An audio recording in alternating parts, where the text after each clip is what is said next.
सोलापुरात जात पडताळणी विभागाच्या विरोधात प्रहार संघटनेने केले भीक मागो आंदोलन।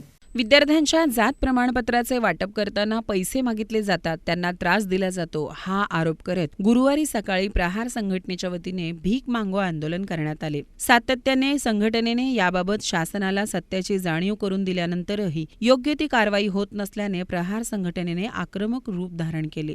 यावेळी प्रहार संघटनेचे शहराध्यक्ष अजित कुलकर्णी यांनी यापुढील काळात विद्यार्थ्यांना जात प्रमाणपत्राचे वाटप वेळेवर होणे अपेक्षित आहे आणि जर पैसे मागून कोणत्याही प्रकारे त्रास देण्याचा प्रयत्न केला तर यापेक्षाही अधिक तीव्र आंदोलन करण्याचा इशारा दिला। जेणेकरून कास्ट व्हॅलिडिटी इथं जे डॉक्टर बाबासाहेब आंबेडकरांचं भवन जे आहे बांधलेलं आहे ते कास्ट व्हॅलिडिटीसाठी डॉक्टर बाबासाहेबांच्या नावाची किंवा डॉक्टर बाबासाहेबांनी दिलेल्या संविधानाची यांना कुठल्याही पद्धतीची हे लोक म्हणजे तुडवून टाकतायत, अक्षरशः पायदळी तुडवतायत।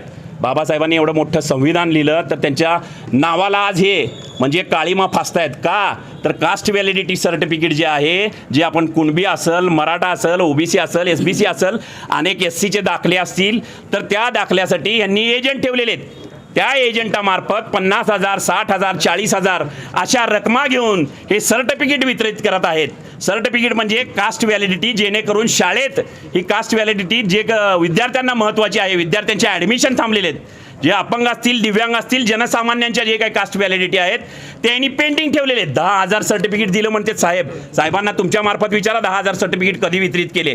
प्रत्येकाला पैशाची मागणी करणे, जाणून बुजून त्रास दिले। शासनाचा GR काय म्हणतो की एखाद्या जर आपल्या नातेवाईकाला जर सर्टिफिकेट मिळालं असेल तर कुठल्याही पद्धत त्याला कागदपत्र वगैरे न मागता तरी सुद्धा ह्यांनी त्यांच्या नातेवाईकाला, पुतणे असेल, काका असेल, काकू असेल, तर त्यांच्या नातेवाईकाला काय करतात माहिती का? सुनावणी लावतात। सुनावणीचे तारखा देतात, वेळ जवळजवळ 6 महिने, वर्ष घालवतात।